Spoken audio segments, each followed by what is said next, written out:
Some people regret getting tattoos. Others regret getting married. But no one's allowed to say they regret having children. Not publicly, not without being torn apart. But they exist, quietly, anonymously, sometimes in tears after bedtime stories. Mothers who love their kids but wish they'd never been born. Fathers who feel trapped in a life they didn't choose, only inherited. And here's the truth. Many people don't have children because they want to. They have them because they never realized they had a choice. We live in a world where parenthood is seen as the climax of a human life, the supposed real purpose. A life without children is treated like a puzzle with a missing piece. It starts young. Dolls, play kitchens, cartoons where everyone grows up and becomes a mom or a dad. Later come the family dinners, the jokes about biological clocks, the "so when's the baby coming?" interrogations. No one asks, "Do you even want this?" They assume the answer, and so we repeat the script. But this video isn't here to attack parents. It's not even about hating kids. It's about truth, the kind we bury under cliches, under cute baby photos and matching outfits. Because if we dig deep enough, past the filters and the family portraits, we find something most people are afraid to say out loud. Having children is the most irreversible decision you will ever make. And you are probably never told the whole story. Not the exhaustion, not the loss of self, not the cost. Emotional, financial, existential.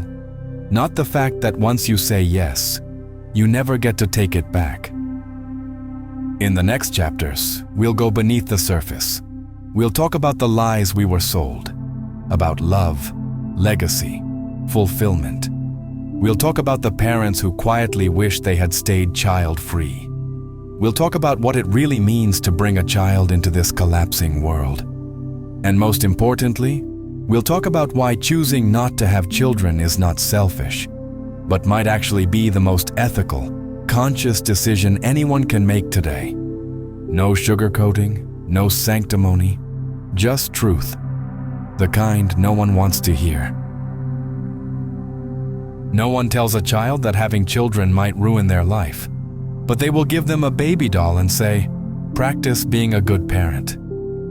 By the time you're 10, you've seen 100 movies where becoming a parent is the happy ending. You've heard your own mother sigh. You'll understand when you have your own kids.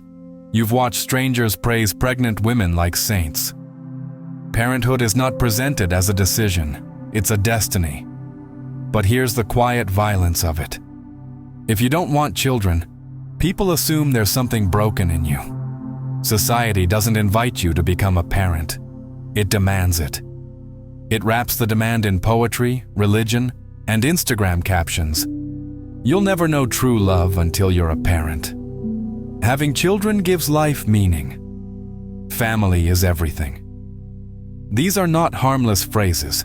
They are scripts, repeated so often we forget to ask who wrote them, and whether they serve us or control us. Philosopher and sociologist Orna Donath interviewed dozens of women who became mothers and quietly regretted it. In her book Regretting Motherhood, she writes, "These women are not child haters.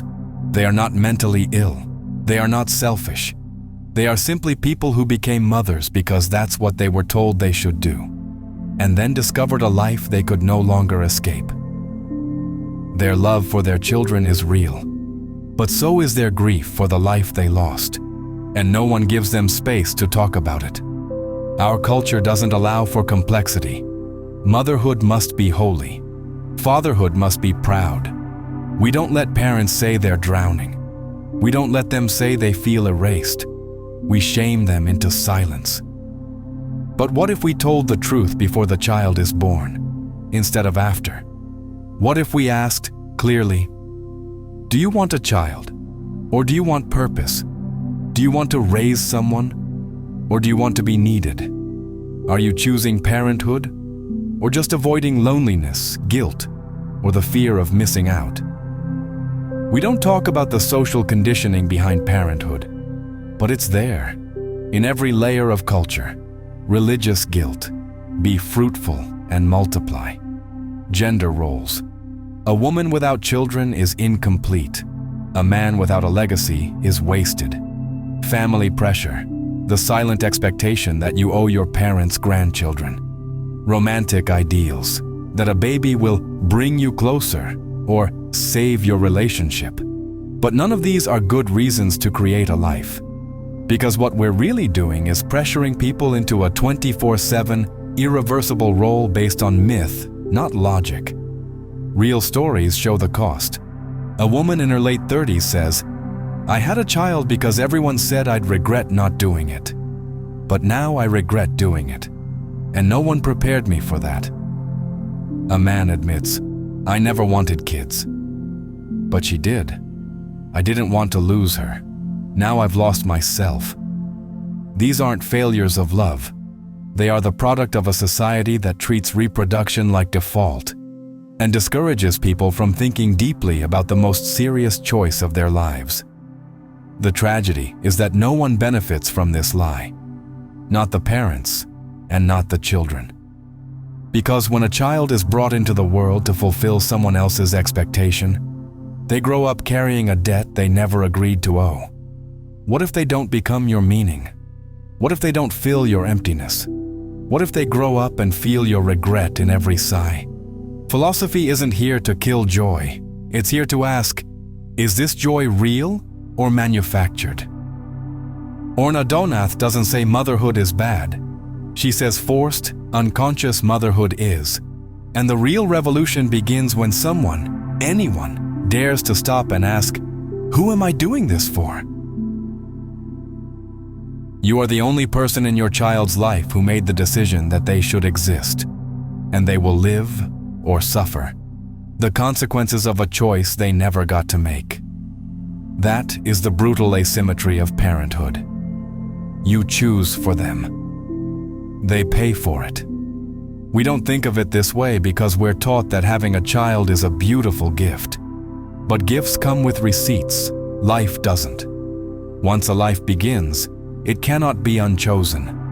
And yet we speak about this act, the creation of another human being, as if it were the same as buying a house or getting a dog. Philosopher David Benatar, one of the most controversial thinkers of our time, argues, the harm of coming into existence is so great that it cannot be outweighed by any good that life contains. It's not pessimism, it's logic. If you never exist, you never suffer. If you do exist, suffering is inevitable. Illness, heartbreak, loss, confusion, failure. So how do we justify making that decision for someone else? You might say, but I'll love them. I'll give them everything. Good. But even perfect love cannot protect someone from the randomness of the world.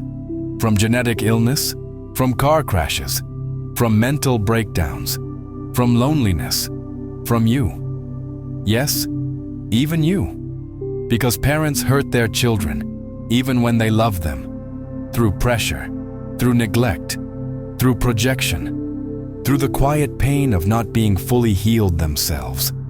And that's not the exception, it's the rule. We are all shaped by our parents' unresolved traumas, beliefs, and limitations. You might say, I'll be different. But difference requires a level of self-awareness that most people never reach before becoming a parent. Parenthood isn't just about raising someone. It's about deciding whether or not they will ever suffer. That is a godlike power, and we treat it like a phase of adulthood. There is also the moral math that rarely gets spoken aloud. Can you afford to give this child a dignified life? Can you protect them from the cruelty of other children, the cruelty of institutions, the cruelty of algorithms? Are you prepared to raise a person who may one day despise you or themselves? These questions don't make you heartless. They make you honest.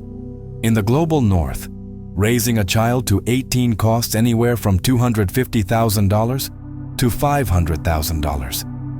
And that's just financial. What about the psychological cost? The invisible labor? The slow erosion of time, space, identity? Parents lose sleep. They lose autonomy. They lose careers. They lose marriages. And many of them, quietly, lose parts of themselves they never get back. Still, they'll say, it was worth it, because they love their children. And they do. But love doesn't erase regret. Love doesn't erase the reality that creating a person is a moral decision with infinite unknowns. Can you look your child in the eye and say, I thought deeply. I didn't just follow the script. I chose your existence consciously. Most people can't. They just had kids because that's what came next. Benatar writes, the interests of the potential person are not served by coming into existence. Non-existence is never a harm. This doesn't mean life is never joyful. It means that the creation of life, any life, must be justified. And I wanted to is not justification. It's desire dressed as ethics. When we truly grasp what it means to create a consciousness, to sentence it to the world, we should be humbled, not congratulated. This is not a game. This is not just biology.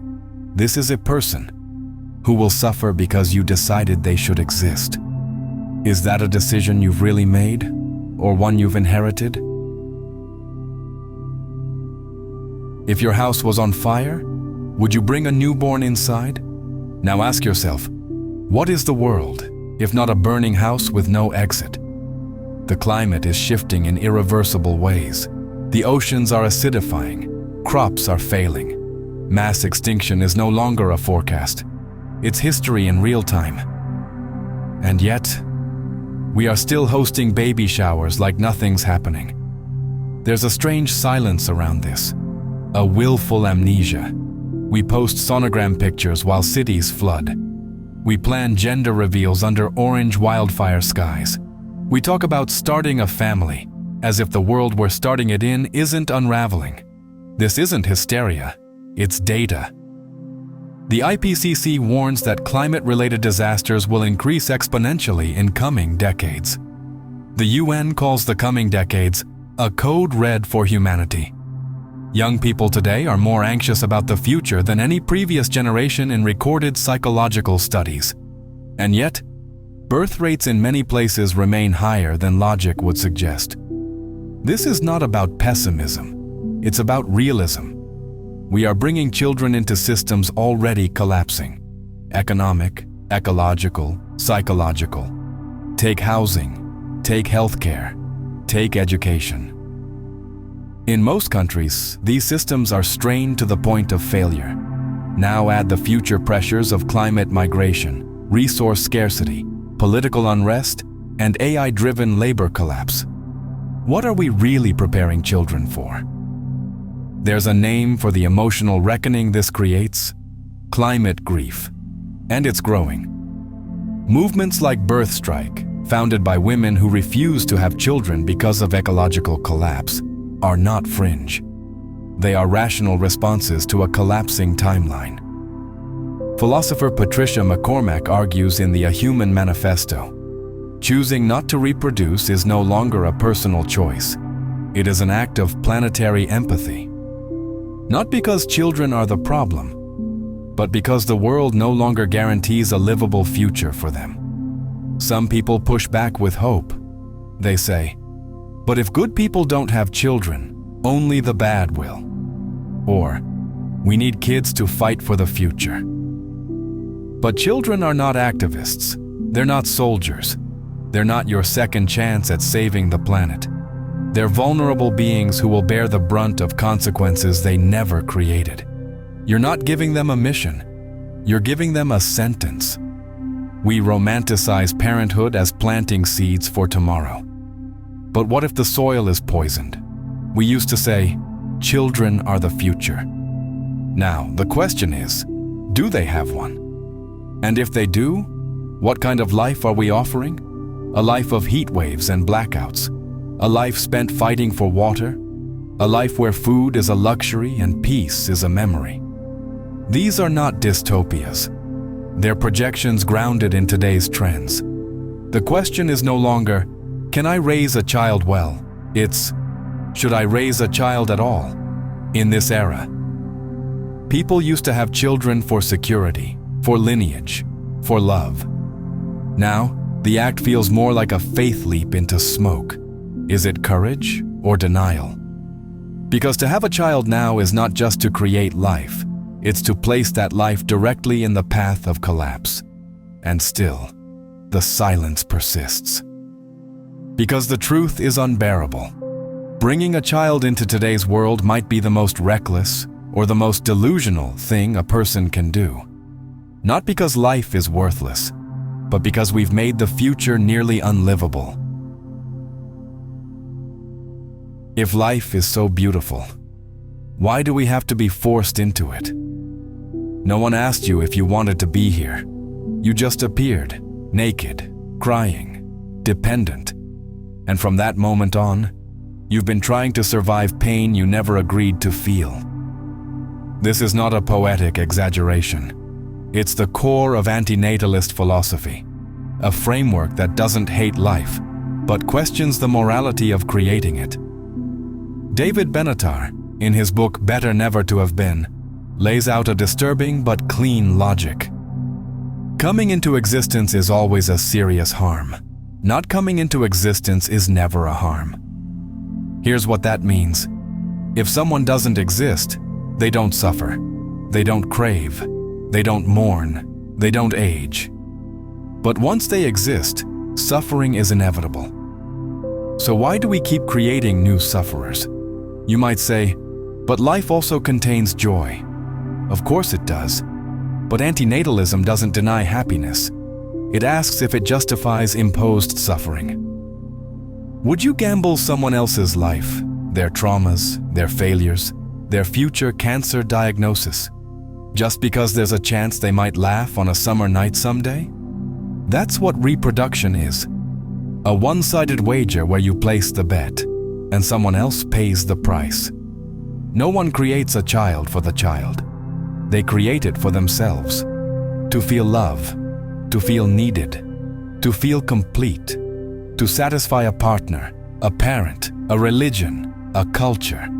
And that's where the moral fracture begins.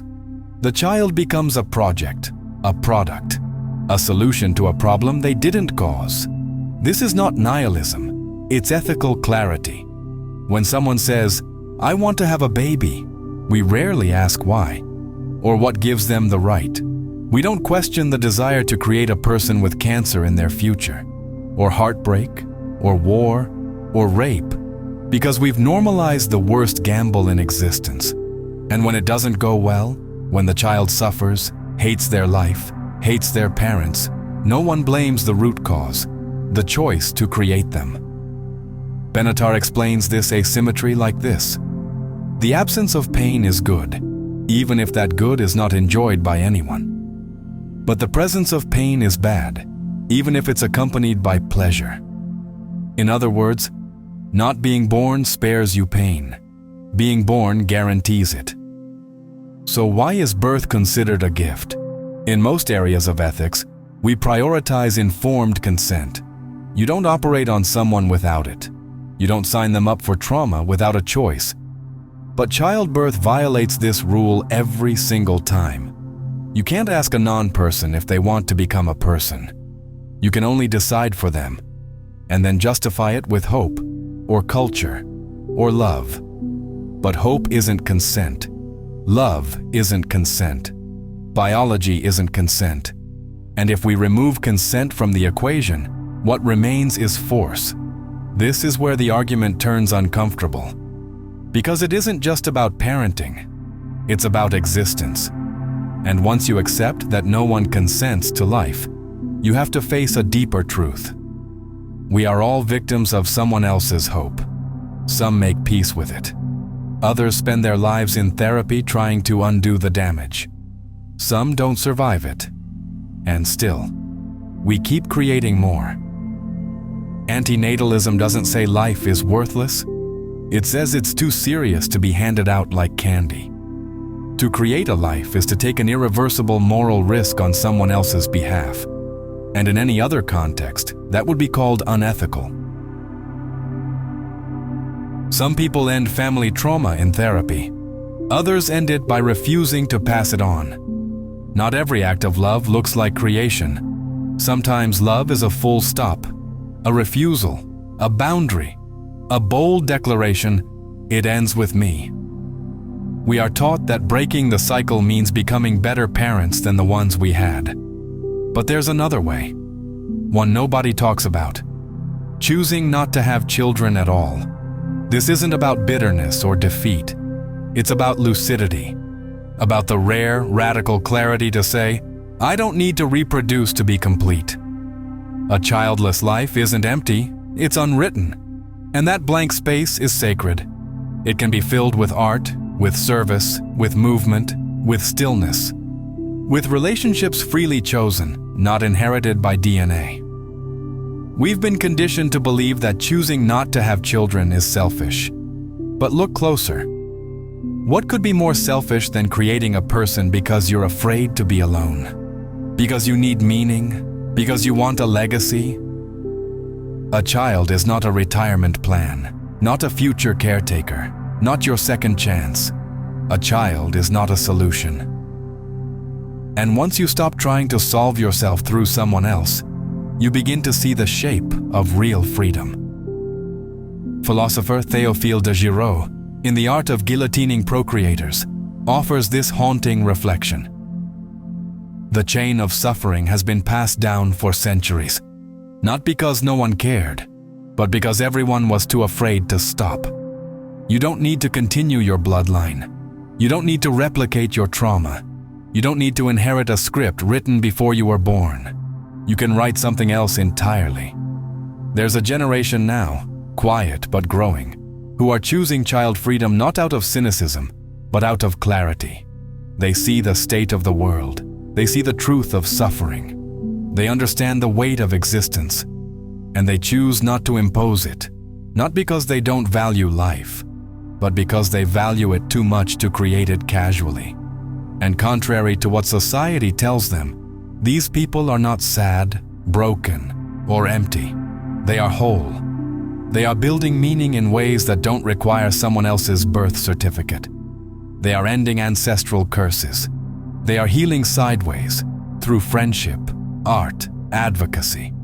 They are caretakers of animals, of land, of community. They are choosing connection without control, legacy without lineage. There's nothing missing in a life without children, except the burdens you were never meant to carry. No diapers, no bedtime wars, no inherited trauma loop.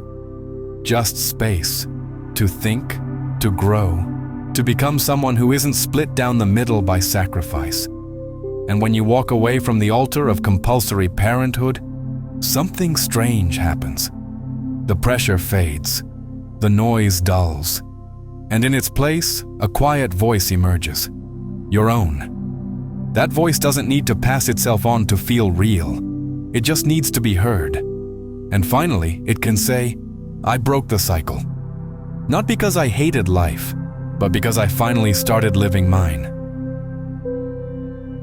If you made it this far, thank you. Just by watching, reflecting, and being here, you've already done something rare. You've allowed yourself to confront the uncomfortable, to question what most people accept without thought.